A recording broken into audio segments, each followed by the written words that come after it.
Genesis 3:15. Genesis 3:15 says, "And I will put enmity between thee and the woman, and between thy seed and her seed. It shall bruise thy head, and thou shalt bruise his heel." Christians say that her seed is referring to Jesus. What does that really mean? How is this seed?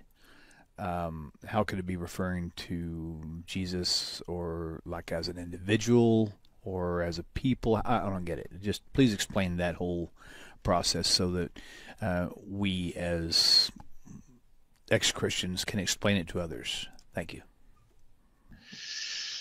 So what's in view in Genesis chapter 3? The Nachash, the serpent, is able to persuade the woman to eat from an illicit tree that they're forbidden to eat from. The woman persuades her husband to do the same, Adam to do the same, and now God is turning to Adam and Eve and the serpent and telling them about their destiny. In Genesis 3, verse 15, Hashem is saying that, first of all, what was the serpent trying to do? He was trying to seduce the woman, trying to seduce her into following him rather than following God. That's how Genesis 3 begins. And so what the effort of the serpent was to in some way draw her to him and following him rather than the voice of God. So the Torah says, "Ve'eva oshes beincha uvein ha'isha," I will place enmity, hatred between you, meaning the serpent, and the woman, bein zaracha uvein zara, between your seed. And I'll just replace those pronouns. Your seed means the descendants of the serpent, uvein zara, and her seed, meaning the descendants of Eve. And then he will crush your head, and which means that the descendants of Eve will crush the head of a serpent. Now, just let's think about that for a moment. When you catch a snake, I wouldn't do it, and probably you wouldn't either. But if you ever wanted to catch a snake, how do you do it? What do you go after? You always go after its head. You grab it by the neck and you control the head. And how do you kill a snake? Don't step on its long body. What you want to do is you want to step on its head, and that crushes it. That delivers a fatal blow to the serpent. Conversely, the serpent will try to bite at the heel of mankind. So what was attempted, the reverse happens. Ultimately, there is a revulsion, a natural revulsion that people feel towards snakes. I remember as a kid, when we'd go to the zoo as part of a camp outing, and always the most intriguing place and the weirdest place in the zoo was always the what? The reptile house, right? It was very interesting to look at the lions and the bears and all that, for sure. But the reptile house was insane. And you're looking at these snakes behind thick glass. Well, at least you're hoping it's thick. And then there's some explanation of what kind of a snake is it and how venomous it is. And if it bit you, you would die within minutes or whatever, right? Black mamba, whatever.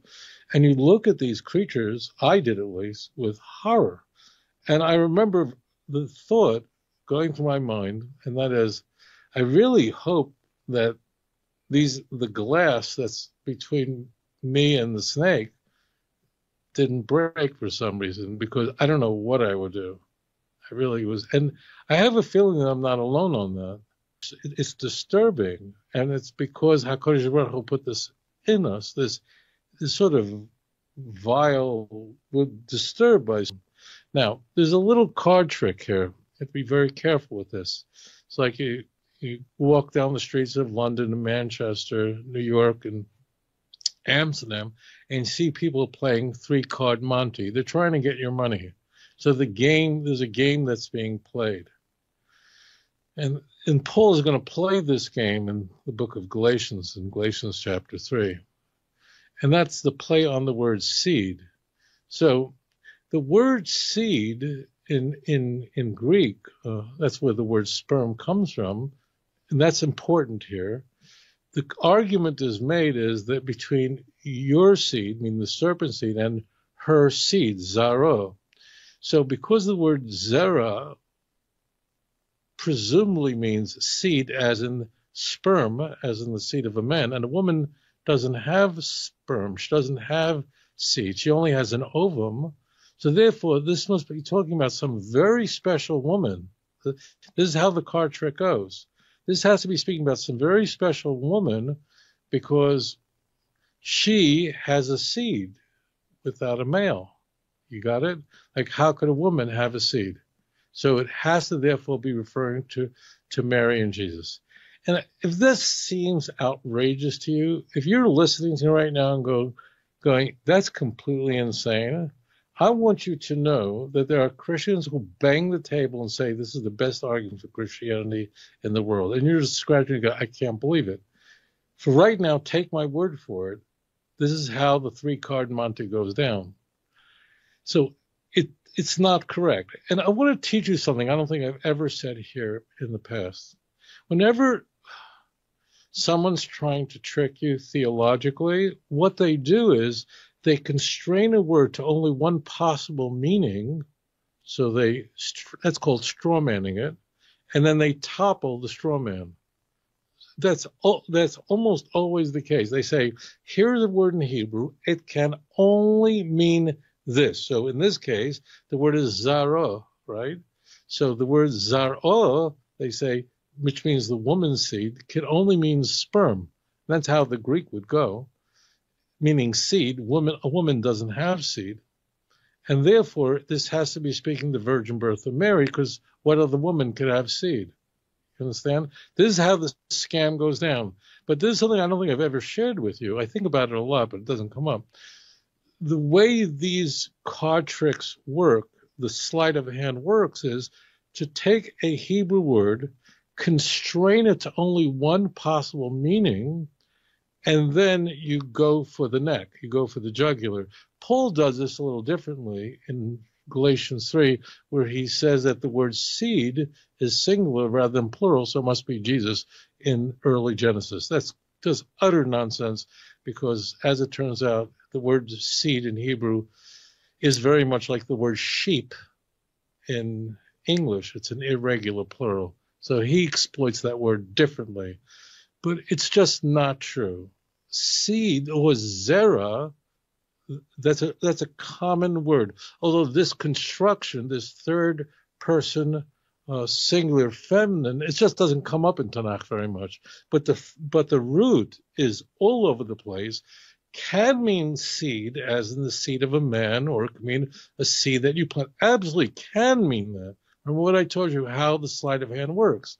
But it just could mean offspring.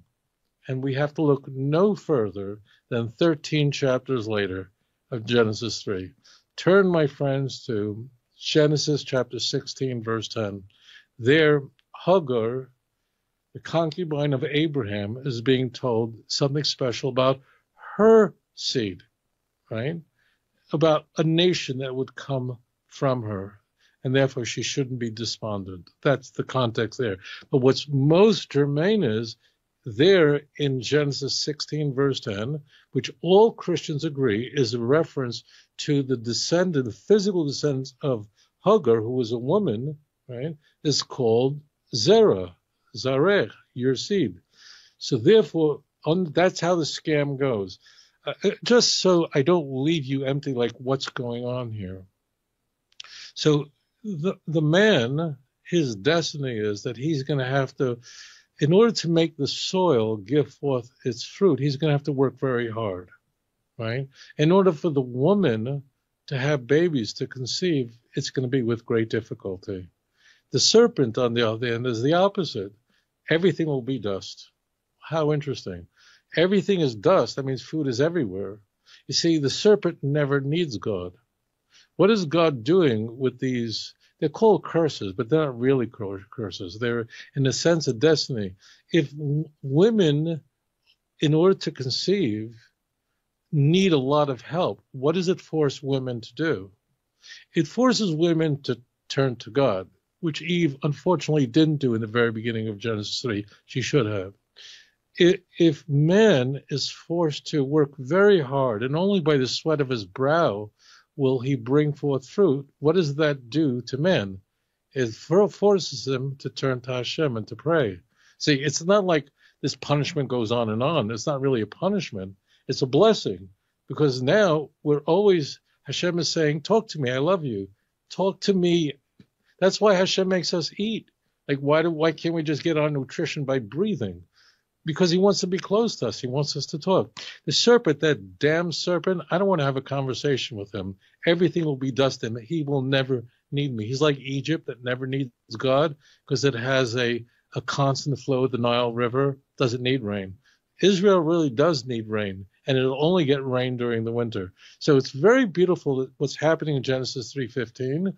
But if you know the Hebrew language, really, you have intimacy with God. If you don't know Hebrew, you're very vulnerable to idolatry, and you certainly are if you're reading the Bible in the English language, even if it's a good English translation, you're kissing God through a towel. You're missing the texture.